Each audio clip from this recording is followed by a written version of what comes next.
Bem-vindos a mais um podcast. Hoje a gente está com um convidado muito especial. O nome dele é Diego e ele é um fisioterapeuta muito diferenciado. A área dele trabalha com neurofuncional, é isso, né? Exatamente. Enfim, hoje o papo vai ser descontraído, mas também muito importante, né? Pra gente pensar e refletir sobre a vida. Vai ter muita coisa boa e... Bem-vindo ao nosso podcast. Obrigado. Diego, a gente quer começar hoje do começo. Eu queria saber um pouquinho mais da sua vida, mas eu quero saber primeiro como que era o Diego criança, um pouquinho da sua infância, pra gente chegar no ponto X, que é o que você é hoje, como que você faz, mas eu quero entender um pouquinho da sua história primeiro, né? Tá bom. Bom, primeiro, obrigado por esse momento, estar aqui com vocês. É muito bom estar aqui no Vão Lá.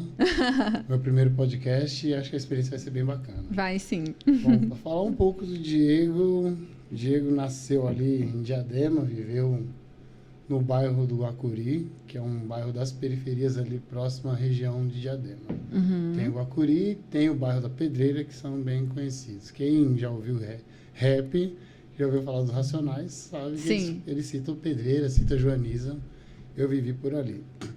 Então, eu venho de uma história de gente humilde. Sim. Para começar dali. Meus pais vieram do interior da Bahia, no ano de 87. Minha mãe tinha 19 anos. Eu estava com 3 meses dentro da barriga dela e meu pai... Você é quase baiano. Quer dizer que eu fui produzido lá. É. Né? Eu nasci em São Paulo, mas as origens estão todas de lá. Sim. E meu pai veio para cá com 24 anos, não tinha nada. Meu pai eles moravam de favor na casa da tia do meu pai. Foi onde eu cresci ali, minha primeira infância, cresci com meus primos de segundo grau, que eu cresci chamando de primos.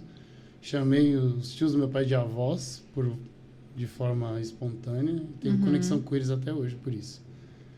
E ali eu cresci. Ali uma infância difícil, nada tão diferente quanto é as periferias de hoje, pensando em questões raciais, questões de desigualdade social, não mudou de 36 anos para cá. Mas era aquela realidade de pouco acesso a estudo, de pouco acesso à informação, garoto humilde. Meus pais eram muito simples. A gente conseguiu morar de aluguel 2 anos depois que meu pai ficou ali na casa da tia dele. Sim. E aí, nesse período, eu era aquela criança que queria as coisas e o pai não podia dar. Sei. Você vê a realidade, assim, de diferença, assim, de extremos, né? Tinha algum passeio na escola, eram 15 reais, aí não podia ir, né? Porque já ia fazer falta. Na época era cruzeiros, depois eu vi no Real, 94. Nossa, você é dessa época? Eu nasci em 88, então o cruzeiro ele foi... Quantos anos você tem? Eu agora tô com 36. O cruzeiro ele foi deixar o plano real em 93, 94 ali, né? Eu nem tinha sido gerada nessa época. Quando eu fui chegar na escola ali em 95, 96 era real. Mas tinha um pouco de cruzeiro ainda e quando vinha um passeio, você quer ir. A criança quer ir, né? Aí você pede seu pai, não pode. Aí você vê que ele fica triste por não poder ir, né? Aí sabe com quantos anos eu consegui no meu primeiro passeio de escola? Quantos anos? Com 11 anos. E assim, eu estava até desacreditado. Tipo, eu pensei assim, meus pais nem vão ter, sabe? E qual que foi o passeio? Fui pro zoológico. Lá no Javaí. O meu único passeio também de escola foi de zoológico. Não é muito diferente. Tá vendo? Já temos similaridades aqui. E quando eu pedi pra minha mãe falou, tá bom. Eu fiquei assim, nossa, mentira, eu vou pro zoológico. Que legal.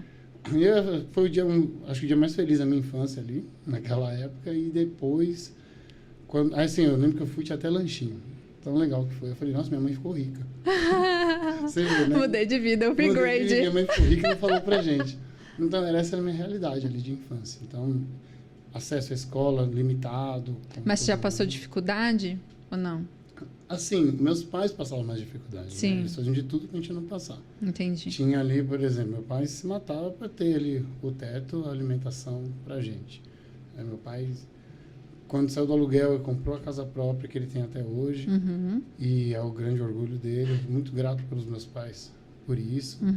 Mas assim, meu pai fazia de tudo pra gente não faltar nada pra gente. Então eu sei quanto que ele madrugou, quantos trabalhos ele pegou para conseguir conquistar. Hoje ele é motorista, já é aposentado, tem o canto dele lá onde ele está tranquilo ali.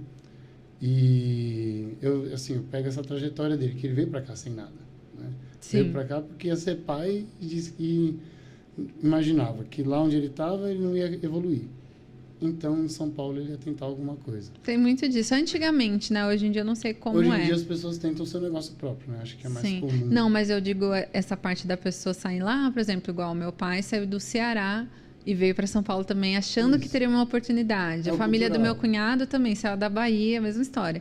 Para vir para São Paulo achando que teria oportunidade. É sempre assim. É, o cultural, tanto se você olhar no centro da cidade, a maioria das pessoas que moram em condições de rua, todos eles, a maior parte veio do Nordeste. Sim, então, muitos ali tipo, vieram migrando para cá, tentando alguma coisa. Alguns conseguiram, outros não tiveram essa realidade. Mas ali eu atravessei, dentro de todas as dificuldades sociais, né? Na juventude já foi um pouquinho melhor. Uhum. Já tinha algumas coisas, não era um garotinho playboy de papai, nunca fui. Uhum. Mas já era um pouquinho melhor. Aí meus pais, como não podiam dar estudo, eles cobravam bastante. Sim. Minha mãe mesmo cobrava muito. Eu falava assim que dia de reunião de pais eu acordava triste. Porque na escola eu era bagunceiro. Sim. Não era o garoto incentivado a estudar. Acordava triste. Eu acordava triste. Eu falava, a casa vai cair. Mamãe, e era dito e feito. Mamãe vinha furiosa. Ela falava, Diego, o que é isso aqui? Eu quero saber como que você foi parar onde você está hoje, mas você vai chegar lá. Que vergonhas de notas são essas aqui? Eu falava, eu também estou me perguntando como que eu cheguei nesse ponto. Né? Mas tinha alguma matéria que você gostava mais?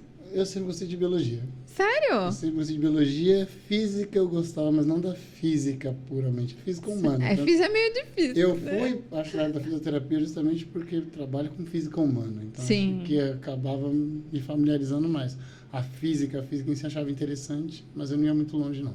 Matemática era maldição na minha vida. Português eu sempre gostei. Português. Pelo menos o português. O português, adoro português. Tudo tem a ver com língua portuguesa, eu gosto. Mas era sofrido. E assim, eu era muito danado, gente. Era muito danado. Nossa, mas eu imaginei outra coisa ali. 14 anos, terrível. Pra quem não sabe, eu conheço o Diego, tá? Né? Mas assim, eu tô conhecendo agora essa conversa mais profunda de infância, não sei o quê. Tem muita coisa que eu não sei e vamos descobrir juntos. 14 anos, 15 anos era assim, bagunça. Aí eu não sei o que os meninos tinham, que eles bagunçavam e estudavam. Eles conseguiam ter boas notas. Sim. Eu sempre fiquei com os meninos na escola. Então, eu bagunçava e, tipo, era só ladeira abaixo. Eu falava, como é que esse povo bagunça e tem boas notas? E aí minha mãe cobrava, falava, como assim? Você tá no meio daquela molecada bagunceira e você não tem nota? Se você bagunçasse, fazia sua parte. Nossa, minha mãe comia meu fígado.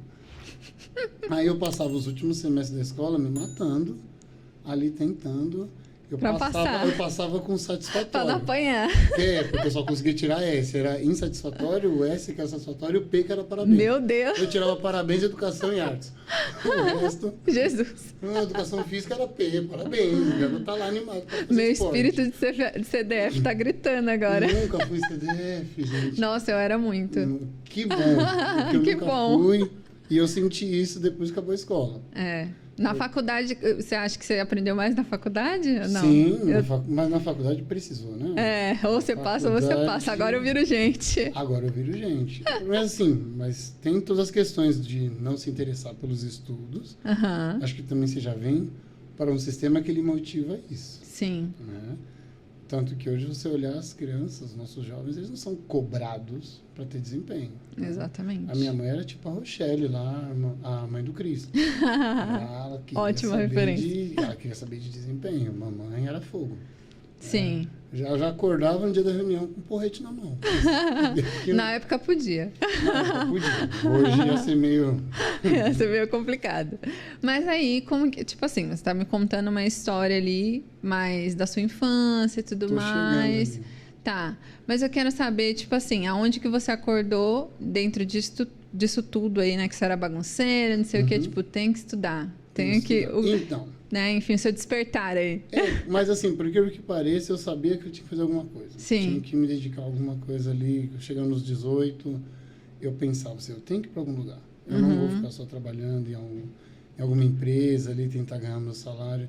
Tinha muito na época ali, na época que eu comecei a me preocupar com essas coisas, era 2006, 2007, tinha muito Senai. Né? Ah, sim. Tinha o Senai, tinha muito curso de Senai. É legal isso. E aí a mamãe queria que eu fosse já Eu ia para a parte do desenho industrial, engenheiro mecânico, eu nunca me via nessa Você não gostava de matemática, fica meio sai de problema.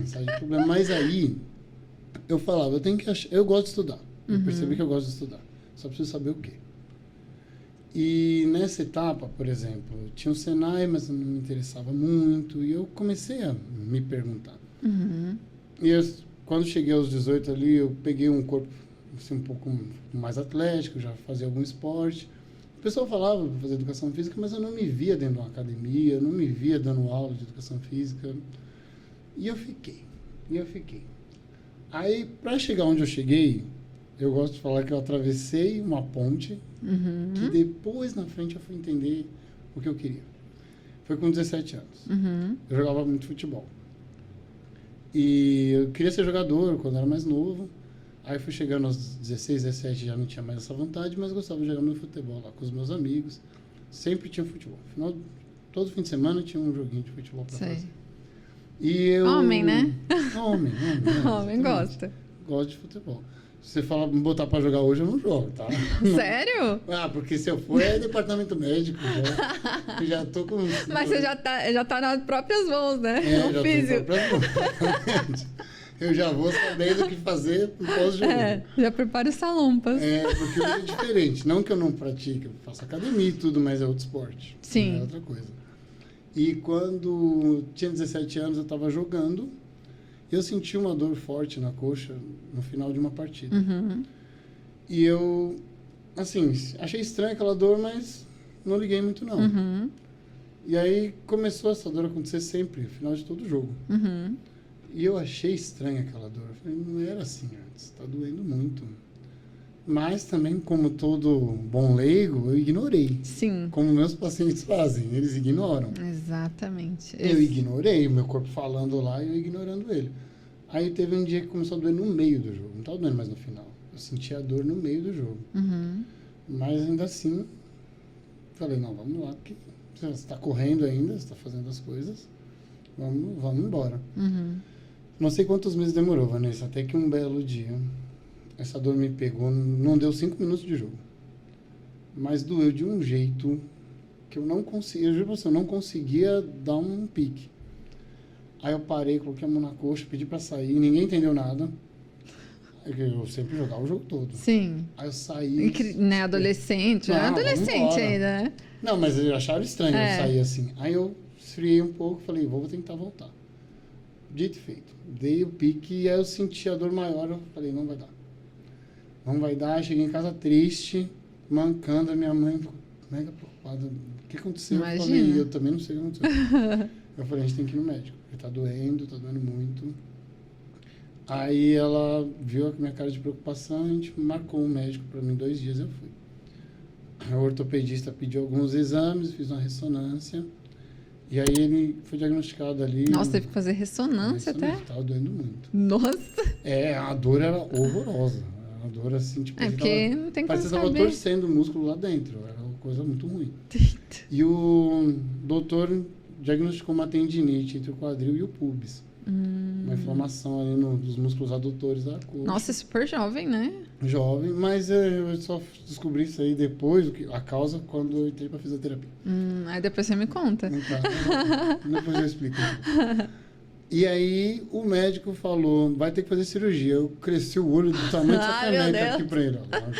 Eu paralisei, né? Vamos fazer uma cirurgia de reconstrução aí desse público. Eu comecei a ficar... Mas você fez a cirurgia, meu Deus? Deixa eu falar. Tô deixando, é que eu tô ansiosa. Eu vou falar, não, aí eu cresci o olho, assim, até a digerir, né? O médico já preparando papelado ali pra minha mãe assinar pra fazer cirurgia.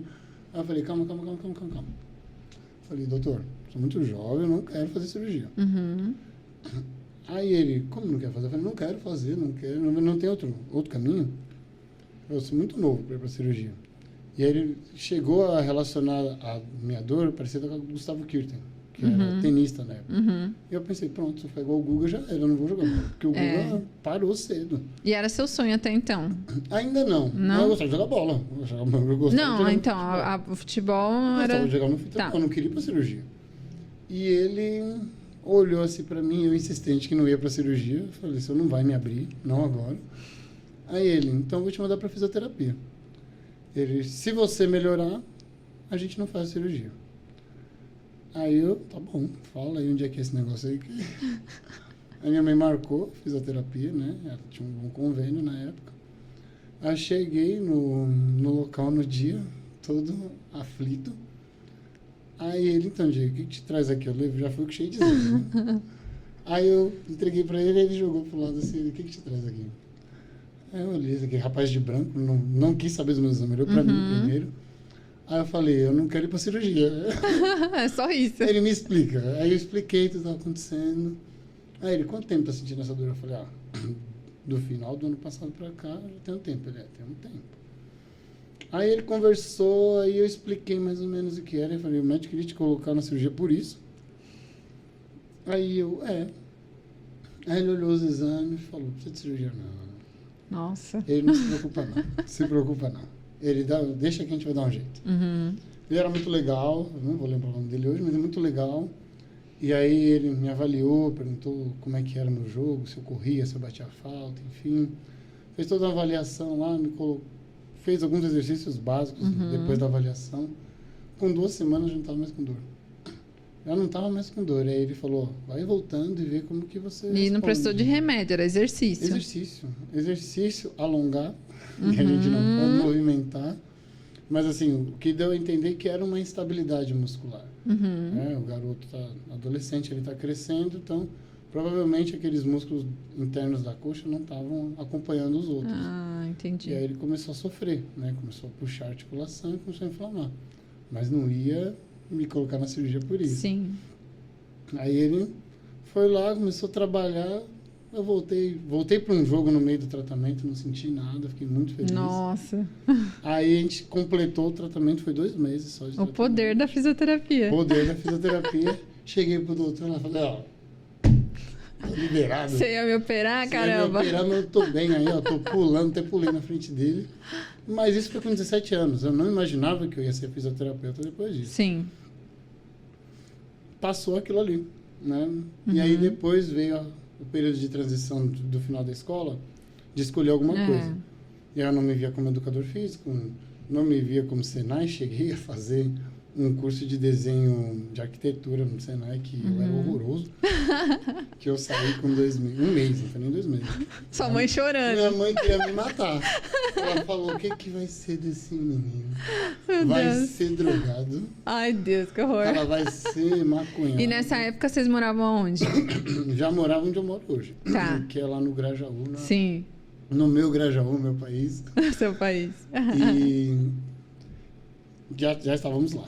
Né? E aí, eu tô aqui, no meu primeiro emprego, trabalhando como ajudante geral, e ainda não sabia o que queria. Lembrei do fisioterapeuta.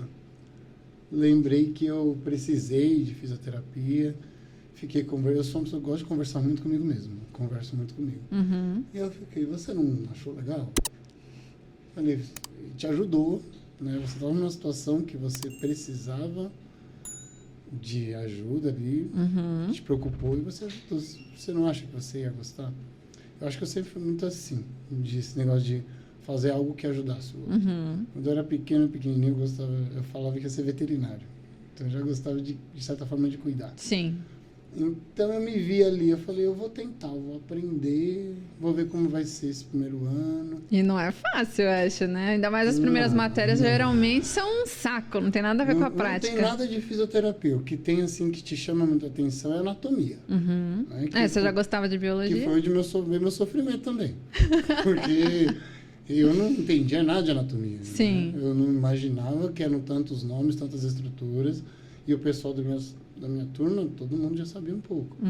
Então, as questões sociais também bateram forte aí na minha cabeça naquele momento. Com certeza. Mas como que você conseguiu chegar na faculdade? Com todo esse histórico, né? De família e tudo mais. Como eu tinha meu primeiro emprego, eu ganhava R$600, tá? Aí eu falei, então vai R$300 de caixa para a faculdade e eu gasto 300. Nossa. Meu pai sempre me incentivou, eu falei que queria estudar, ele falou, filho, seu salário é curtíssimo, faz o que você precisa. Né? E aí eu fui fazendo isso aí, vivendo com 300 Ah, mas reais. imagine o orgulho também pra sua mãe, pro seu pai, né? Como você falou de todo o histórico e tudo mais, tipo, ver um filho na faculdade. No dia da pós-graduação foi o dia que minha mãe mais chorou. Ainda tem a vida. pós, né? Então. No dia da pós-graduação, meu pai estava na colação, mas a graduação, minha mãe chorou assim, a graduação. Ah, a colação inteira. eu sou mãe, então, né, a gente Foi se põe no lugar. É um grande orgulho, né? Pra mim e ser esse orgulho pra eles. Sim. Então tem uma foto lá na parede. Né? O álbum lá. Da... Não, tem um álbum, mas tem uma foto. É, o álbum é caro, né? Misericórdia. Você pagou? Eu não paguei, não. Peguei o álbum por minhas fotos, achei um absurdo. É minha foto, pô. Como é que eu gasto por minhas fotos? É, eu tô modelo aqui, Mas, vocês têm que pagar é um pra me momento ver. tão importante que você nem olha isso. Mas... Eu olhei. Não, doeu, né? Dói. Dói no o valor bolso. dói. Fala, você é fotógrafo, você é fisioterapeuta. Aí eu guardei por 1 ano e meio esse dinheiro aí, mas nesse meio tempo eu fui lá fazer a matrícula, né? Uhum. Cheguei em casa, o papel da matrícula, minha mãe não entendeu nada na hora. Ela, você nunca falou que queria ir para a área da saúde, né? Eu falei, também a gente nunca conversou sobre, você queria me mandar lá pra Você queria que eu me vá fazer conta? Eu não quero fazer conta, você queria não. me colocar lá de mecatrônico, não tá feliz. Ela, tá bom, segue seu caminho, seja feliz, né? Eu tô aqui torcendo. E no primeiro semestre não tem nada mesmo. Uhum. Anatomia foi um desafio para mim, eu madrugava estudando até aprender. Uhum. Foi difícil. Até porque a gente aprende que isso aqui é Kengo, isso aqui é bucho, né? Baiano, Você né? não entende que tem nome científico. Sim, e cada fisioterapia, cada ossinho, né? Você tem que saber. Tem o osso e tem as estruturas. Eu falava, gente, isso tudo aqui eu pensava que era só um braço. Não, e tem uns nomes difíceis também, né? Qual que é o mais difícil aí de osso? O de osso? Mais estranho, é um nome estranho. Tem o amato e o capitato. Capitato? São ossos da mão aqui. Diferente. São pequenos. Eu acho que foi o japonês que deu o nome, com certeza. Deve ser, né? Ou o índio, amato, sei lá. Capitado. Normalmente são esses caras aí, orientais que dão o nome, né? O crânio eu nem queria saber, tá? Como? Fala crânio diferente. tem muita estrutura. Tem muita, né? Se você pega o crânio assim, você fala... quanta estrutura ali. E sobre crânio, depois a gente vai falar uma coisa. Vai falar um pouquinho. Vai falar de crânio, vai falar de massa encefálica. Sim. E aí eu entrei na faculdade, primeiro ano, mas assim, eu estava tão empolgado que eu não vi o primeiro ano ali como tipo, um ano chato. Sim. Eu gostei, eu fui, eu falei, é o processo, é o momento e vamos. E eu fui. E aí no segundo ano que você começa a ver algumas coisas de fisioterapia. Ou seja, você passa 2 semestres sem ver muita coisa de física. Tem um professor ou outro que traz alguma coisa ali para te dar um choque, né? Para mexer com você. Isso aqui é a realidade. Isso aqui é a realidade. Tem certeza? A gente vai trabalhar com vidas, né? Tinha os professores que traziam, que eram fisioterapeutas normalmente. E o que você gostava? Você gostava desses professores? Gostava. E as aulas deles, que normalmente o pessoal achava besta, eu ficava prestando atenção. Porque, por exemplo, tinha aula lá, Fundamentos da Fisioterapia. E eu pensei, tem um monte de coisa aqui. Tem citologia, tem embriologia, tem saúde pública. Isso aqui tá com o nome de fisioterapia. Vou prestar atenção nisso. Entendeu? E aí eu prestava bastante atenção. E aí, lógico, eles pedem trabalho pra gente começar a se mexer. Então você começa a criar um carinho ali pela situação, né? Até que o professor mostra vídeo de paciente, aí você começa a se inspirar mais. Aí eu atravessei os 4 anos. Você quer saber? Eu vou contar uma pequena história antes de falar que eu me formei. Pode contar. Que é o período ali de que eu precisei ficar parado. Porque faltando faltando 3 semestres, eu tive um grande problema ali financeiro de não conseguir pagar. Eu pagava... E como que você conseguiu esse dinheiro? Qual era o seu trabalho? E na época, quando eu não consegui terminar, eu estava trabalhando de operador de telemarketing. Eu estava entrando ali na fase ali Por isso que ele gosta de falar, gente. Da síndrome do pânico. Aprendi, tá? Eu sempre tive um jeito de falar, mas assim, nossa, ali no atendimento ao cliente você precisa de um abraço, no seu salário. Você tá chorando até hoje. Você precisa de um abraço. Não, são momentos traumáticos dessa época aí. Porque assim, eu trabalhava para ficar endividado, eu não conseguia fazer nada. Era terrível, terrível, terrível. E eu tentando pagar a faculdade, eu pagava a mensalidade retroativa ali no 5º semestre. No 4º. No 5º eu não consegui pagar. Eu saí do telemarketing, porque eu estava começando a ter síndrome do pânico, começando a dormir ouvindo o telefone, e eu falei, não vai dar. Você tem noção, você dormir, você tá ouvindo o negócio Sim. tocando aqui no seu ouvido. Você Deus fala, é pai. Não quero mais. Não quero mais, sou mais a minha saúde, a minha vida. E eu saí. Eu falei, não tá dando nada mesmo. Não, Eu saí. não deu nem pra pagar a Não dá faculdade, pra pô. pagar a faculdade, deixa o cartão aí que depois a gente paga. É, exatamente. E aí eu atravessei um período desempregado. Uhum. E aí pendurei o quinto semestre, não conseguia pagar. Essa dívida foi se estendendo. E eu fiquei ali, fiquei 8 meses sem trabalhar. E aí eu voltei a trabalhar numa empresa chamada Car System. Uhum. A Car System lá que o Sérgio Malandro é o garoto propaganda até hoje. E eu era auxiliar de cobrança. E aí eu aprendi a fazer o serviço, né? Que é aquele negócio, você mata, você morre. E aí eu... Mas continuou com o sonho ali da fisioterapia. Sempre mantinha, mas eu não conseguia voltar ainda. Porque Sim. o salário era bom, mas tinha que fazer a comissão. Sim. Então tinha que casar ali e tinha a dívida para pagar. E a dívida vai... Assim, quando venderam a dívida para uma assessora foi terrível, porque a assessora não queria negociar e eu fiquei desesperado ali, falando com Deus. E aí, você me colocou esse sonho no coração, eu vou para onde com ele? Mas teve algum momento que você falou, não vou conseguir mais? Olha, eu gosto de falar que quando a gente entende... Aprendi isso, né? Comecei a fazer terapia, eu entendi. Uhum. A gente só tem clareza quando a gente começa a conversar com alguém. Um profissional da área. Uhum. Ele falou assim, a gente precisa olhar para o sentimento e olhar para o processo. Sim. Aí você vai entender e você vai compreender. Se você ficar muito ansioso ali para resolver, você não vai conseguir e aquilo ali vai começar a apertar seu coração. Sim. E aí você não vai para lugar nenhum. A famosa ansiedade, A famosa né? ansiedade. E assim, você quer, mas você não está achando um caminho. Sim. E eu tava ali querendo voltar a estudar, não conseguia. E assim, era uma luta tão grande, te juro, assim, eu me esforçava tanto, tentava resolver e não conseguia. Parecia que tinha alguma coisa assim Nossa. falando, não é pra ser agora. Já pensou Sabe? até, é macumba. Eu nunca fiz muito assim, mas eu falei. Aí eu me desprendi. Sim. Eu olhei assim e falei, também não quero mais saber. Sim. Eu falei, sabe quando você encostei assim, eu lembro da hoje, encostei no sofá, deixei a lágrima e falei, tá bom, não vou mais, vou ficar aqui na minha. Vou ficar na minha. Deixa rolar. Vou parar de sofrer. Foi falar isso, a porta abriu. Meu Deus. Foi. E Porque... que porta que foi essa? Não, a porta abriu por quê? Porque eu comecei a não ficar preocupado. Sei. Comecei a focar ali no que eu precisava fazer, Aham. né? Que era ter dinheiro. E aí as coisas foram acontecendo. Aí me veio, eu lembro que eu cheguei a procurar, como a assessoria dificultava o pagamento, porque eles estavam cobrando muito caro pelos juros, Uhum. eu fui na Defensoria Pública e aí fizeram uma carta pro... Esqueci o nome do reitor. Fizeram uma carta pro reitor informando que eu estava tentando pagar a faculdade e a instituição não estava favorecendo e a assessora que prestava o serviço também não. E aí ele me devolveu a carta, né, com uma proposta ali que era mais cabível. Que legal. Mas foi depois que eu desapeguei que a carta veio. E aí o defensor público na época perguntou, e aí, você aceita? Eu falei, cara, foi tão difícil chegar até aqui, que isso aqui tá lindo pra mim. Aí, tá bom. E ainda teve que pagar, então, voltar para a faculdade ainda pagando a outra dívida. Tinha a mensalidade e tinha a dívida. A dívida estava negociada, mas tinha a mensalidade. A FMU, na época, que foi onde eu me formei, ela não estava no programa do FIES. Sei. Até quando eu parei de estudar, ela não estava. Nossa. E aí, quando eu voltei, ela aderiu. E eu falei, é o meu caminho, porque eu não vou conseguir pagar. Sim. Ou eu pago uma coisa ou eu pago a outra. Não sou detentor do dinheiro.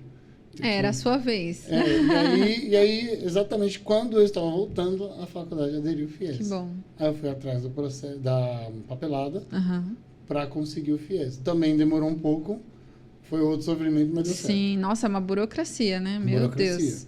Mas deu certo. Porque tinha que comprovar renda, tinha que Sim. provar que meu pai trabalhava. Sim. Era toda uma situação.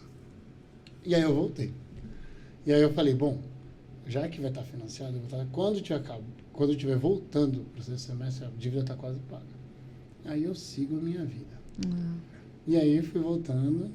E aí, mas você pensa, o tempo que eu fiquei parado era o tempo de eu me formar. Eu fiquei 1 ano e meio parado. Sim.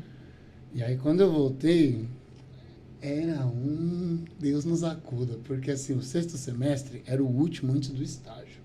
Ah. O sexto semestre tinham 9 matérias. Vixe. Eu E tinha você trabalhava? E eu trabalhava.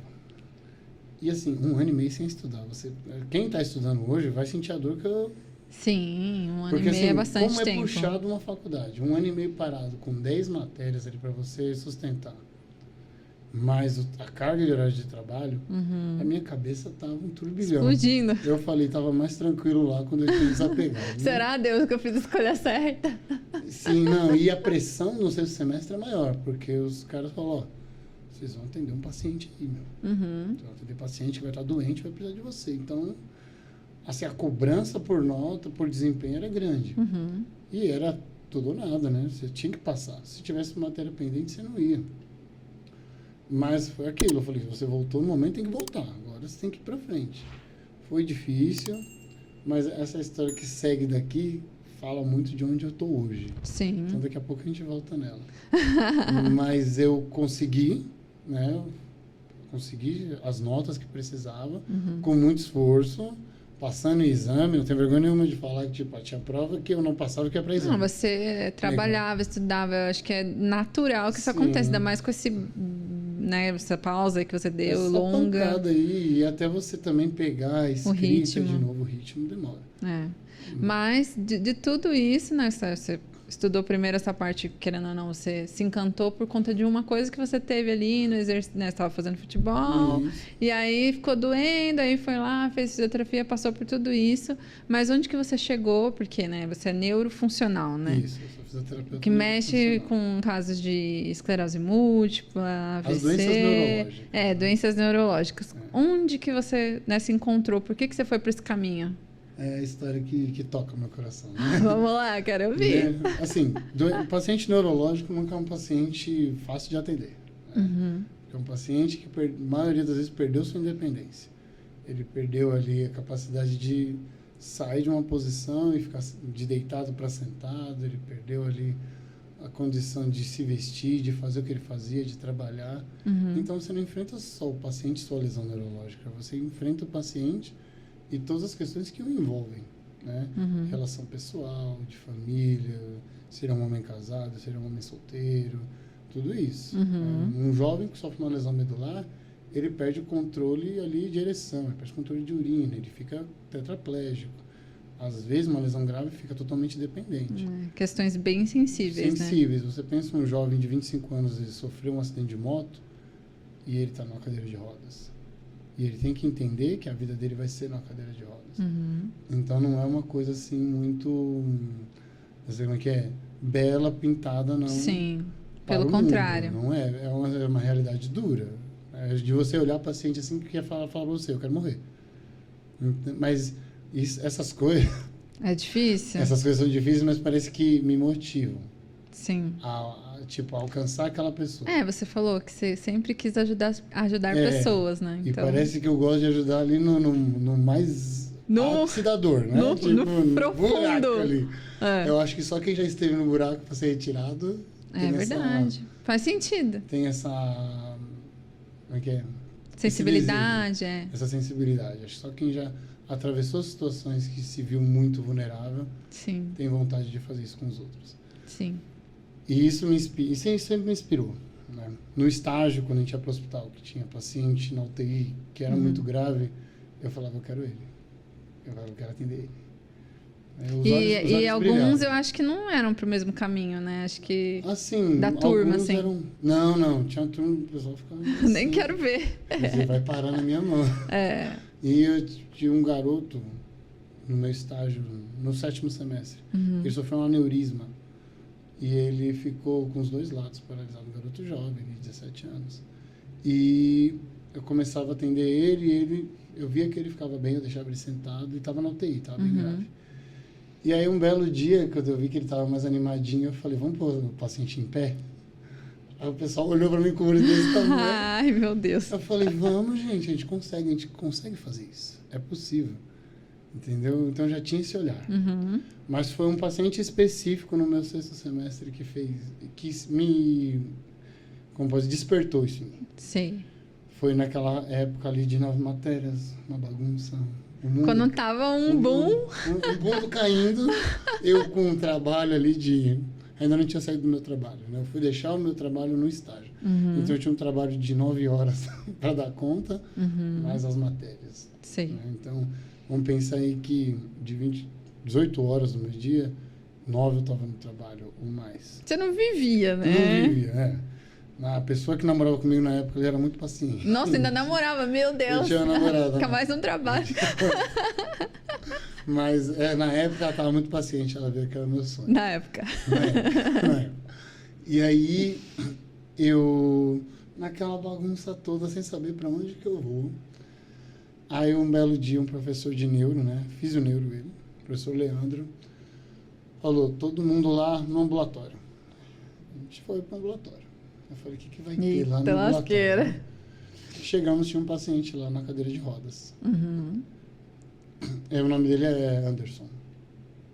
E ele explicou que sofreu uma lesão num acidente de carro, onde ele, no impacto do acidente, ele sofreu uma lesão em chicote que comprimiu a vértebra dele, as vértebras superiores, que eram C4 e C5. Eu não lembro se ele chegou a fazer cirurgia, mas ele sofreu uma compressão forte que comprimiu a medula dele. Uma E coisa simples, né? Se for olhar. E ele contou a história e ele falou que quando saiu para a ambulância já não sentia nada do pescoço para baixo. Nossa. Só mexia o pescoço. E quando ele saiu, ele foi direcionado para a FMU, não vou saber como, mas foi direcionado para lá porque era o trabalho de uma clínica escola. E ele informou que quando ele chegava, ele mexia só os dedos, assim, e um pouco o braço. Muito, muito fraco, urinando por sonda, totalmente dependente. Nossa. Quando ele chegou pra gente, foi em outubro de 2014. Quantos anos ele tinha? Na época, 31. É jovem. Estava com 26. E ele falou assim, quando a gente viu ele estava na cadeira de rodas ainda, porque ele não conseguia andar longas distâncias sozinho, já de supervisão, mas ele ainda tocava a cadeira, mas ele já conseguia sair da cadeira e ficar em pé. Sim. E aí de pé ele sentava, ele ajoelhava para o chão.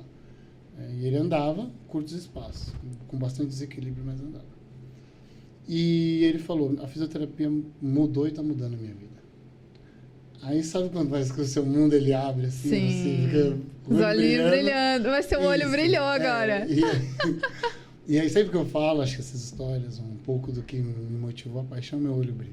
É evidente o amor que eu tenho. Sim. E aí eu vi o professor Leandro explicando a avaliação do paciente neurológico, como funcionava, o que precisava. O Anderson gostava de dançar, ele dançava sertanejo, garoto novo, né? E o professor levou música na aula, dançou com ele. E ele falou, tem preconceito aqui não, gente. Você tem que dançar com o seu paciente. Falar, neuro é isso. Ele falou, neuro é um universo. E eu achava lindo aquilo. Te cativou. E eu falei, é isso. Eu falei, eu estou estudando para isso. Porque eu me lembro da frase do Leandro, que ele falou assim, vocês com 23, com 25 anos, vocês têm que ser a esperança para esses pacientes. Sim. Vocês, nessa idade, têm que ser esperança para eles, porque eles não vão precisar da dó de vocês, da piedade de vocês, vão precisar do esforço de vocês e daquilo que vocês escolheram ser. E aí eu falei, eu tô nessa. É isso que eu quero. É isso que eu quero. Mas é muito bonito mesmo. E aí, as minhas melhores notas foram na neuro, tanto a neuro adulto como a neuropediatria. Eu encerrei a graduação na neuropediatria, foi uma das experiências mais gostosas que eu fiz, que eu praticamente aprendia com os pacientes. Eu não me sentia estudando, eu aprendia com eles. As crianças com doenças neurológicas, elas têm muito mais a ensinar do que a gente tem a oferecer para elas. Sim. Eu falo isso até hoje. Sou físio há 10 anos. Há 10 anos já? Vai completar 10 anos, né? Que eu formei em 2015. Então, ano que vem completa 10 anos. Passa rápido, né? Passa que eu nem vejo. Não, quando você falou 2015, parece que foi ontem, mas sim, passa muito rápido. Sim, passa muito rápido. E dentro disso, acho que tem muita bagagem, né? Tem muita coisa. Muita bagagem. Porque uma coisa é se formar. Uma coisa é se formar. E eu não me formei, fui para pós-graduação. Sim. Eu me formei... E aí eu olhei o mundo assim e falei, tá bom, você é mais um com diploma na mão. Sim. Vai lá e ainda tem a pós, né? Você se formou, teve tudo isso que te cativou, ainda teve que fazer pós. Foi 6 anos depois de graduado. Mas assim, quando eu me graduei, a gente atrai as coisas que a gente fala. Sim. Isso é uma coisa que é real. Eu Em concordo. Alguns anos você falou isso aqui, não vai ser no momento certo aquilo ali virar para você. É verdade. Isso é real. Se for algo que for verdadeiro, vai fazer sentido na sua vida, virá. Até falam que a gente tem que tomar cuidado com o que a gente Porque fala, a gente né? fala, porque o negócio quando... É. Exatamente. E aí, eu falei assim, olha só, cabeça progressista do ser humano. Vamos lá. Eu falei assim, eu quero estudar e eu quero ajudar, eu quero cuidar daqueles que não têm acesso à saúde. Fala pra mim o perfil dos meus pacientes, onde eles estão. Estão tudo lá no Grajaú. Grajaú, bairros e adjacências. Né? Agora você profetiza para aumentar, né? Agora, Continue esses, né? Continue esse, meu povo. Que Sim. Meu povo, ninguém mexe no meu povo. E é importante essa parte, né? Não, claro, eu sou grato ao povo do Grajaú. O Grajaú, ninguém mexe no valor das sessões lá. Isso aí. Tem outros lugares aí que o pessoal tem mais poder. Mas meu povo ali... É vitalício ali, R$100, R$120. Deixa o dinheiro dele, sabe por quê? Porque eu sei quanto que ele sofre para pagar. Sim. Eu vejo a realidade da família. Sim. E eu falei assim, eu quero atender esse pessoal que não tem acesso. Eu quero cuidar desse pessoal aí que não consegue ter um acesso de um profissional. E você poderia até pensar diferente por tudo que você passou. Sim. Né? Na faculdade, na sua vida, se eu não quero ganhar muito dinheiro, vou fazer esse povo pagar. Vou fazer esse povo pagar. Até as calças mas dele. quanto mais rico, mais miserável. Mas não. Eu... É o que você falou, lembra? Você falou agora há pouco uma frase que a gente tem que... Somente quem passou por uma dificuldade para ajudar, né, as outras pessoas. Então, essa sensibilidade, essa né? sensibilidade, exatamente. Essa consciência. Isso. E sempre foi nessa linha. Sempre fui. Eu acho que Deus, às vezes, acha que a gente é meio Rambo. Já me ligava, fui pra cada buraco, que eu olhava assim, eu falava, cadê a casa desse paciente, gente? Eu de branco, um lugar que eu nem conhecia. O pessoal, esse negócio tem dinheiro, esse cara tem dinheiro. Então, tem sempre já isso entrei também, em lugar, né? assim, mas esses foi os primeiros anos. Mas é aquele negócio. E onde tinha que ir. Uhum. Tá? Mas eu atravessei. Aí veio as dificuldades.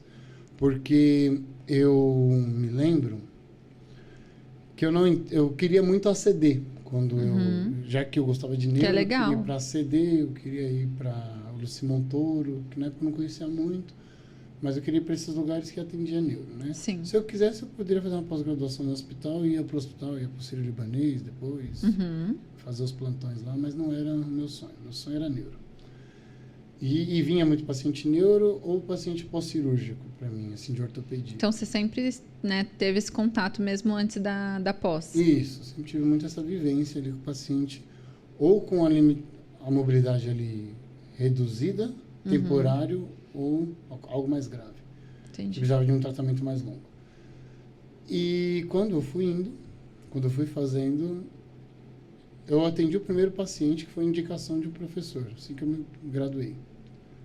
E aí desse paciente, eu falava assim, é temporário, para ir me organizando ali, né? A gente vai fazendo, até eu conseguir me achar. Estou vindo da faculdade, é normal. Nisso foi vindo outro. Quando estava passando um ano de formado, eu já estava com a agenda ali quase completa. E aí eu pensei, esse temporário tá durando... Tá dando certo. O dinheiro estava entrando, aí eu tive que aprender a ser autônomo. Sim. Aí entra outro desafio, né? É um desafio, que ninguém ensina na faculdade, ninguém ensina na vida. Nossa, isso é verdade. Que aí você tem que fazer contas, né? Quanto você vai gastar por mês de transporte? Qual é a sua logística? Aí eu fui aprendendo a ser minha empresa. Sim. Em 2017, 2018, eu já era o Diego que estava aprendendo a ser sua empresa. Eu falei, vou mandar currículo, mas vou continuar atendendo meu povo aqui, que tá bom. Né? E ali eu fui fazendo, fui atravessando os anos, veio a pandemia. Tem essa fase ainda, eu acho né? que assim, em 2018, eu chegou um período que eu estava só com 4 pacientes. Então era um período ali que era tudo muito apertadinho. Eu falo, tipo assim, tá bem apertado. Né? Tá se pagando as Tô coisas me pagando, assim. isso. Tô aprendendo a me pagar. Sabe Deus para quê lá no futuro? Né? Tô aprendendo a me pagar. E aí, mas é bom passar por essas coisas. Sim. É desafiante. Você fica meio frustrado, mas é desafiante. Toda frustração tira uma lição. E aí veio a pandemia, que acho que foi o período mais pesado. Eu tinha só 3 pacientes. Ixi. E todo mundo ali naquela questão do isolamento social. Como que você vai atender? Não tinha como atender via vídeo. Impossível você fazer uma senhora fazer um exercício via vídeo. Eu não entende nem quando você está lá, que diga pelo vídeo. Meu Deus. E aí não entende. Às vezes o paciente quer que você faça. Tem esses desafios também. Você acha que é só se formar? Não, Vai lá, vamos fazer isso. A pandemia veio essa grande mudança. Sim. E eu falei, mas calma. Que assim. Você é resiliente, viu, filho? Não. Eu sou resiliente, paciência tem que ter na vida. Sim. Sem paciência a gente vai pra lugar nenhum. Mas tive também meus momentos internos ali. Sim, todo mundo tem. Tem as suas crises existenciais. Sim. Eu tô falando aqui de Foi como eu me lindo. acalmei, né? Mas ninguém viu ali, às vezes que eu chorei, às vezes que eu falei, é isso mesmo, né? É sempre que você tá contando, a gente nunca vê, né? A pessoa vê quando você tá aqui. Eu não vê você ali suando a camisa, né? Sim. Nem vocês estão mostrando aqui, mas não vê o trabalho do dia a dia para manter. Sim, exatamente. Então, só que assim, pós-pandemia foi um negócio. Atravessou um período sem, quando flexibilizou, os pacientes nos procuraram. Uhum. Porque ou vinha muito paciente pós-internação, com sequela, ou aqueles que faziam e que queriam voltar, e que gostavam. Ou seja, ao mesmo tempo que eu fiquei ali parado, depois também eu não tive mais paz, porque era gente para atender. Eu falei, tá vendo? É um movimento contrário, o universo é muito assim. E aí eu falei, agora eu fui retomando, e aí me veio aquele sonho da neuro, da pós-graduação. Sim. Porque eu fiquei ali, como autônomo, eu tinha medo de entrar ali para pós-graduação. Sim. Eu tinha muito medo. Como é que eu vou manter, né? Eu não tenho a segurança do meu fundo de garantia. Eu não tenho isso. Mas aí, assim, acho que coisas vêm pra gente sentir medo, para depois a gente tirar uma lição. E eu falei, eu já tô nessa há 6 anos. Eu falei, pode ter certeza que vai dar certo. Vai dar certo. Eu falei, chegou até aqui. Uhum. Eu falei, vai dar certo. Aí já tinha passado a pandemia. Eu lembro que em 2020, antes da pandemia, eu cheguei a prestar o vestibular para Santa Casa, eu passei, mas como as contas não bateram muito ali financeiramente, eu dei uma segurada. Sim. E no outro ano eu fiz de novo e passei de novo. E aí eu falei, agora eu vou. Eu falei, agora é o momento. Fiz entrevista com a professora Sempre Karina. teve algum desafio antes, né? Sempre. Fiz a entrevista com a professora Karina, um amor assim, de pessoa, a professora Gásia. Se ela puder ver isso aí, manda um abraço para ela. A professora Vanessa, que era mais séria, mas é meu xodozão. Ela é séria, mas é um xodozão. E tem a Nicole também, que eu conheci mais lá. Eram as 4 professoras.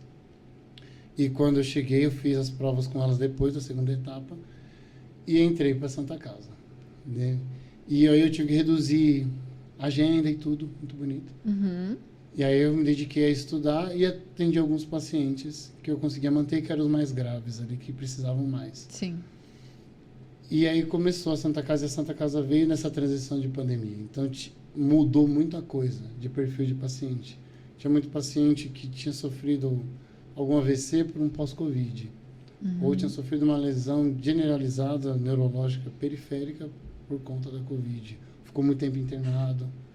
Então tinha muito desse perfil. Fora os mais comuns. Nossa. Tinha AVC, tinha trauma na cabeça. E a gente nem imagina isso. Por exemplo, quando você começou a falar da pandemia, dessas coisas, eu comecei falando, mano, o que ele fez nessa época, né? O que teve pra fazer? Tem, porque assim, o paciente... Isso foi uma surpresa até para nós. Sim. Porque a gente começou... O vírus, antes ele pegava vias aéreas, né? Respiratórias. Uhum. Depois começou a afetar muito o intestino e os pacientes começaram a morrer muito na UTI. E aí teve um período que foi justamente quando eu estava entrando na Santa Casa que ele começou a ter ali uma predileção, uma direção para o sistema nervoso central. Nossa. Ele começou a atravessar ali a região que protege o sistema nervoso, começou a afetar ali. O vírus, ele era muito... Uma palavra... Agressivo?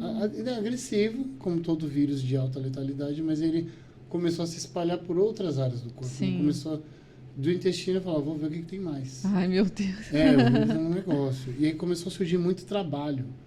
Tinha esses pacientes que vêm com AVC e começaram a fazer pesquisa.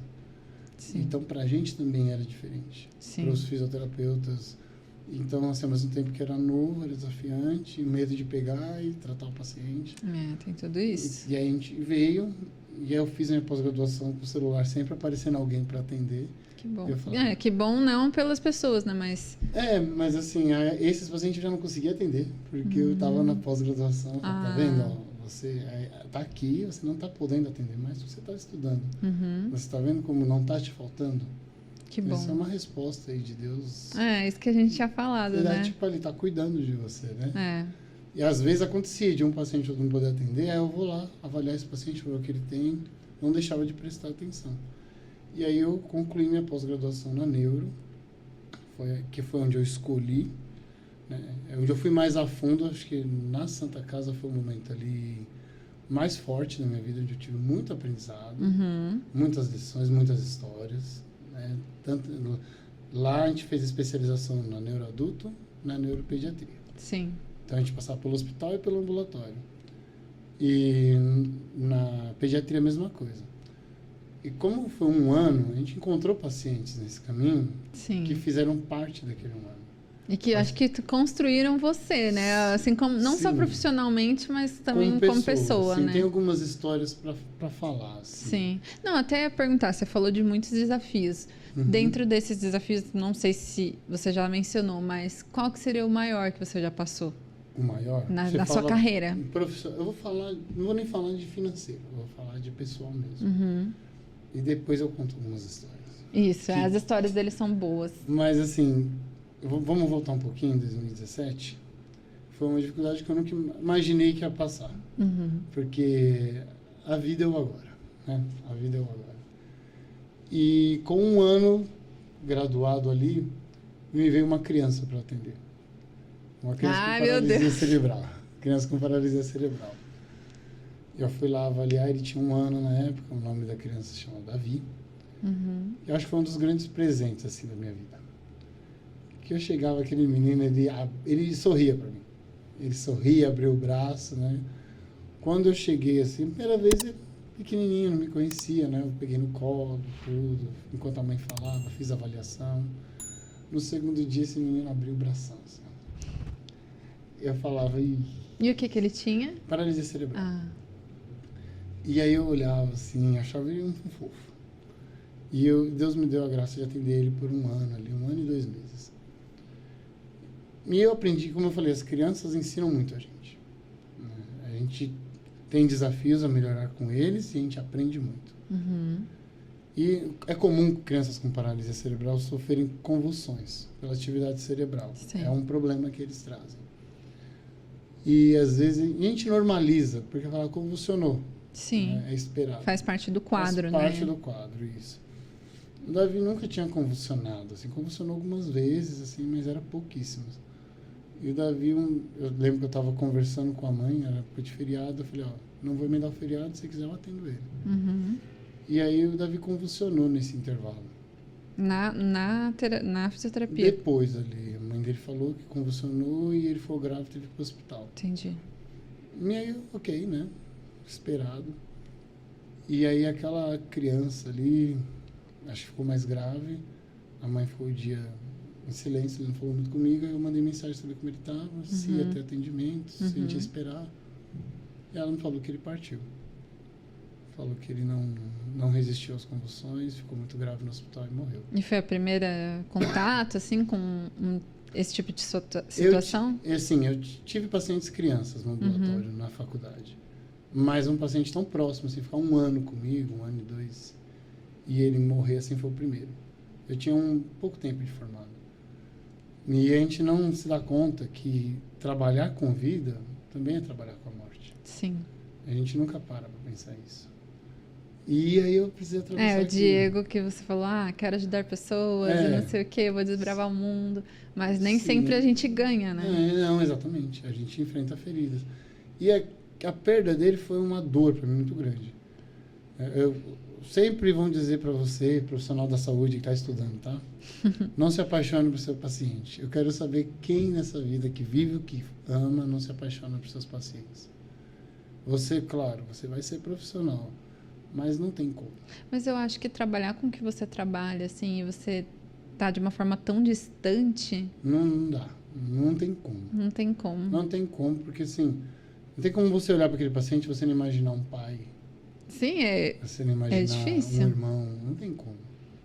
Ninguém vai para neuro se não tiver esse senso, assim, de empatia. Porque eu acho que, assim, deve existir um protocolo que você aprendeu, como trabalhar com cada paciente e tudo mais, mas muito provavelmente... Então, muito provavelmente vai do paciente, o tanto que ele se esforça e tudo mais, e isso você acaba se relacionando, não tem como. E eu faço atendimento domiciliar, eu entro na casa das pessoas. Então, Você quer confiança maior que você entrar na casa de alguém?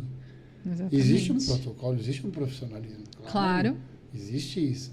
Mas não vou desligar o meu lado humano ali, de vibrar com o paciente. Eu acho essencial. Eu procuraria, com certeza, um profissional que tivesse esse lado mais humano. Cada vitória dele é minha. Cada derrota dele é um motivo que eu tenho para tentar alcançar a vitória de novo com ele, seja qual for. E essa criança se foi e eu fiquei perguntando ali, por quê? Por que, Deus? Novamente a gente pergunta, por quê? Como sempre, Deus não responde, mas ele fala dentro de nós. Sim. Eu passei ali um luto ali curto, mas aí depois eu entendi. Essa questão de trabalhar com vida é trabalhar com a morte também, mas que não é sobre ele ter partido, é sobre o que eu ofereci para ele, o que ele trocou comigo. E eu falei, hoje o Davi está em outro lugar onde a paralisia não prende mais ele. Ai. A paralisia não impede ele de fazer o que ele queria. Falei, então, cumpriu aqui a etapa dele. Sim, eu tô me segurando aqui, ô Jesus. Me ensinou. Sim. Eu falei, agora ele vai correr. Vai correr para onde ele tem que correr. E eu vou seguir aqui tentando fazer os outros correr. E é isso. E você tem amizade ainda com a mãe dele? Ainda tem um contato, a gente se afastou um pouco, mas a gente ainda sempre... O tempo, né? O tempo, mas a gente sempre ainda, às vezes, troca uma mensagenzinha, vem alguma coisa. No aniversário, ela posta alguma foto minha com o Davi, né, que toca o coração. Quando é meu aniversário, ou aniversário dele também. Legal. A família que eu peguei muito carinho. Então, essa é uma das histórias, né? Sim. Que a neuro toca. Mas... Depois dessa história, eu sei que a gente tem muita história para contar, mas eu queria que você selecionasse alguma aí para a gente escutar, porque, né, antes desse podcast, a gente foi numa palestra do Diego e num grupo de negócios que a gente faz parte, no Nexus, e todo mundo se emocionou muito. Então, ele tem muita história ali que, querendo ou não, acho que fica guardada na vida do físio, né, do físio que mexe com essa parte aí, acho que outras áreas também, que... É legal, às vezes, para a gente refletir sobre a vida, né? Sobre dar valor a pequenas coisas. Tá. E eu quero escutar. Eu vou pegar... Você quer 2 histórias? Vamos conta aí, vamos ver o que rola. Vamos ver se eu aguento, pelo amor de Deus. A gente pede uma pizza aí, a gente vai seguindo. Tem uma história muito legal. Eu vou pegar uma das mais recentes, se tiver alguma outra eu falo. Mas vou falar uma da graduação e depois outra da pós. Mas na graduação, quando eu cheguei na neuroadulto, como eu falei, eu vinha atravessando aquele processo ali de notas e tudo. O começo do estágio foi muito difícil para mim, não tenho vergonha de dizer. Acho que as dificuldades, elas trazem ali, nos ensinam a ter bagagem e coragem para fazer aquilo. Então, os 2 primeiros hospitais eu não fui muito bem. E... Peraí, só um minutinho. Mas só você falar o que você quer falar, porque eu não tô conseguindo entender. 5 minutos. Mais 5 minutinhos. Tá. Então tá, a gente conta mais história e daí a gente finaliza. Pode ser? Beleza. E como é que a gente vai finalizar? Eu finalizo. Pode ficar em paz. Tá bom. Calma. Tá Volta do começo. E aí, lá no estágio. O estágio foi mais difícil, foi mais complexo ali a questão de desempenho e tudo, mas eu tirei as lições, eu fui amadurecendo, porque é uma área diferente. Você sai ali do operacional de empresa para você seguir no ramo médico. Sim. Né? Então é outra situação. Então até você também pegar o jeito demora. E quando eu cheguei na neuroadulto, ali, minha terceira bateria de estágio, tinha um paciente que ele era compositor da Rosa de Ouro. Há uns tempos atrás, em 2010, ele fazia composição de enredo e teve um AVC ali em 2014. E ele gostava muito de samba, gostava muito de pandeiro. E ele falou que sentia falta de tocar um pandeiro ali no domingão com os amigos, né? Sim. A maior sequela dele tinha sido na mão. Ele andava bem, mas ele tinha uma sequela na mão. E bem o que ele tocava. Isso, a mão direita que ele tocava. eu trabalhava ali a marcha dele, equilíbrio para ele melhorar, mas eu via que ele queria algo mais, né? Eu percebia isso. E aí eu pensei, ele gosta de samba, não gosta? Aí eu consegui um pandeiro emprestado. Um pandeiro emprestado, separei umas músicas lá, um sambinha bom, fundo de quintal para ele.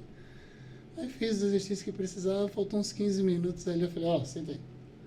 Aí tirei o pandeiro, ele cresceu o olho, né? O olho dele brilhou.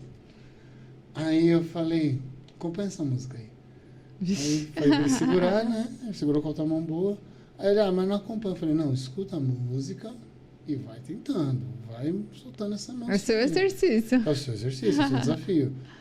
Eu lembro que eu vi o professor, ele fez assim na hora. Ele colocou a mão, ele ficou sorrindo. E aí ele foi, no começo meio sem coordenação. Sim. Mas foi seguindo as músicas, ele foi se soltando, foi relembrando, aprendendo de novo. Porque tem uma coisa que a neuro usa muito, além de estratégia, é a lembrança. Né, do que você, algo que você aprendia. Então, não é porque você perdeu que você não vai recuperar. Sim. Conforme você dá atividade, e é uma atividade que motivou o paciente, ele vai ali tentar seguir o caminho ou criar estratégias para melhorar aquele movimento, que é o que a neuro faz. E aí ele foi, quando viu, ele já estava tocando quase igual. Mas foi a primeira vez que ele pegou no pandeiro ali, depois teve AVC. Então era só treinar. Sim. E tinha os potenciais e ele ficou super feliz.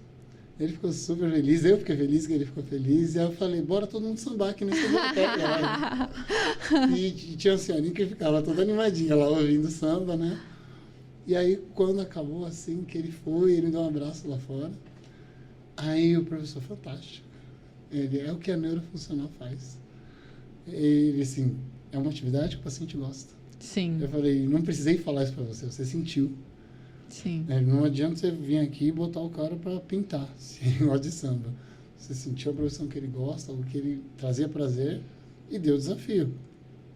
E é justamente isso. Eu falo, galera da neuro aí, pensa no que seu paciente gosta. E essa história, assim, tipo, acho que só formalizou o que eu já gostava. Sim. Porque, tipo, eu senti o que o paciente gostava e eu falei, é uma função.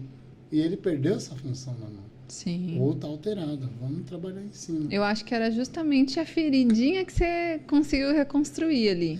Tipo, e ele até ficou, não, mas eu não vou conseguir. Eu falei, não, concentra, ouve a música e lembra do movimento e não precisa ter pressa.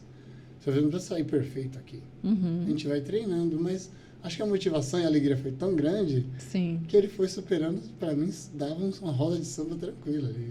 Sim. A gente já está quase se aproximando do final. Eu queria escutar mais uma história, que eu sei que tem muita história boa para a gente poder finalizar. Fica uma e depois a gente termina ali com... Aí quem sabe a gente faz ali um segundo tempo. Dia, né? Você foi vendo que passou rápido, né? Passou rápido. Eu vou falar de uma paciente que não foi minha, mas que eu acompanhei. Dona Sossô, vou mandar para vocês isso aí, tá? Ela veio naquela época de pandemia, a gente ainda hoje não sabe se ela teve um surto pós-vacina, uma sequela pós-vacina, se foi um Guillain-Barré, que é uma doença que é autoimune, que atinge neurônios motores periféricos. Eu não tenho essa dimensão. Mas ela ficou muito debilitada no hospital, na enfermaria. Como eu disse, na Santa Casa, eles acompanharam muita coisa, né? Eles ficaram 1 ano com a gente. Então, a gente atravessou um processo que a gente via alguns pacientes no hospital e encontrava com eles no ambulatório. Sim. E Dona Sossô foi um deles. E Dona Sossô eu acompanhava, não atendia ela. Um dia eu me propus ali a fazer uma manobra que ajudasse a aliviar uma dor que ela tinha nas pernas e na coluna. Como eu tinha um pouco mais de mão, ali eu me ofereci, eu fiz, ela disse que adorou, que aliviou muito ali a situação que ela estava, porque ela não estava conseguindo mexer as pernas direito. E ela sentiu um peso muito grande nas pernas. Dona Sossô, eu peguei um carinho enorme por ela. Dona Solange, né? Chamo de Sossô, foi o jeito carinhoso. Que eu chamo, carinhoso. E ela falava que queria muito andar, né? Quando a gente saiu da enfermaria, a gente foi para o ambulatório, 3, 4 meses depois, a Dona Solange estava lá em atendimento, chegando de cadeira de rodas. E estava em evolução. E ela evoluiu muito bem. Que bom. Ela evoluiu muito bem, ela voltou a ficar em pé, voltou a andar. E Eu lembro que um dia encontrei a Dona Solange no corredor meio tristinha, assim. E eu com essa minha sensibilidade de ver as pessoas tristes, né? Para além da fisioterapia, né? Eu ver as pessoas vulneráveis, né? Essa minha sensibilidade. Uhum. E eu parei um pouquinho. Falei, o que foi? Eu tô achando esse girassol tão murchinho. Ela, ai, Di, é porque assim, eu tô melhorando, tô vendo que eu tô melhorando, mas eu tô com essa mão aqui que tá pinicando e não passa, né? Uhum. Isso no meio do tratamento dela lá. E eu lembrei que eu vi Dona Solange lá debilitada, né? Uhum. Dona Solange já tava voltando a andar. Eu falei, Dona Sossô, às vezes a gente não vai estar realmente do jeito que a gente quer, 100%. Mas lembra do dia que você pediu para você estar do jeito que você está hoje. Às vezes isso aqui é só um espinho, perto do tamanho que a gente é. E o que você conquistou. Aí a Dona Sossô chorou, me abraçou, falou, a gente estava precisando só ouvir isso mesmo, sabe? Alguém para me ouvir. Já até mudou, né, o clima. Eu falei, lembra no dia que você queria estar do jeito que você está hoje? Que agora você está trocando passinho, você vai voltar melhor. Eu falei, isso aí às vezes é só um espinho que a gente às vezes pisa no caminho. É verdade. Falei que nem uma gripe, vai passar. Ela ficou muito feliz. Dona Solange depois, no final ali da nossa bateria, eu já estava na pediatria, ela recebeu alta e ela agradeceu todo mundo que atendeu ela. E ela falou, mas eu tenho que agradecer em especial esse menino maravilhoso que é o Diego, que assim, é um tesouro que Deus mandou. Eu acho que o carinho é recíproco. É recíproco. Assim, às vezes eu ainda mando mensagem para ela, tenho o contato dela. Vou lá na Zona Leste com o meu bordel, tô devendo. Aí, ó, prometeu, ainda não sou. Preciso. Mas, olha, depois dessa história, né, o que a gente tira, né, desse podcast, sem dúvida, como pessoa, sem ser a parte profissional, né, de físico e tudo mais, sem dúvida a gente agradecer, né, os pequenos gestos, tipo, pegar uma caneca é simples, né? Você trabalhar, você ter independência para fazer as suas coisas. Sim, e agradecer, né, quem está numa situação, né, como a Dona Sossô, por exemplo, agradecer os pequenos passos, né, que é bem importante, né, que consegue dar durante o tratamento e tudo mais. Sim, da menor evolução a gente vai construindo grandes coisas. Sim. É uma construção. Sim. Não é muito simples, não é muito fácil, mas é uma construção. E a gente tem que acreditar. A gente tem que acreditar que pode. Mas eu quero agradecer sua presença aqui, né? Foi muito gostoso. Espero que a gente tenha uma oportunidade, né? Muito em breve de falar mais histórias, porque as histórias dele... Gente, ele não falou quase nada aqui das histórias muito boas, né? Que ajudam a gente a refletir muito sobre a vida. E quero te... Eita! Quero te parabenizar também pelo seu trabalho, que eu vejo que você tem paixão pelo que você faz.